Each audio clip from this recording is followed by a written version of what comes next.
Non è stare su di una cattedra che innalza la parola cultura, ma condurre tale parola con fare di cuore, per un ideale ben più grande e perché non sacro.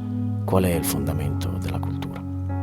Tradizioni, società, religiosità, uomo sono parte di quel significato reale e metafisico racchiuso nel termine cultura.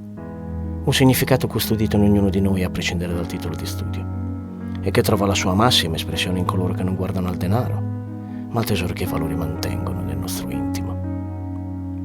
Nel mio cammino di uomo impegnato sui sentieri della cultura incontro spesso moltissimi estimatori. È considerevole quanto molti di essi vogliano gareggiare in istruzione con me. In verità queste persone mi invidiano fortemente, già che il mio sapere non è frutto di titolo di studio.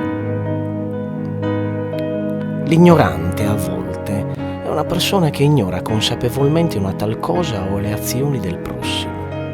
In questo caso è più simile a coloro che scelgono un'altra strada di pensiero diversa dal sapere, vestendosi dell'abito dell'invidia. In ogni loro invidia la vita concepisce per me un millennio di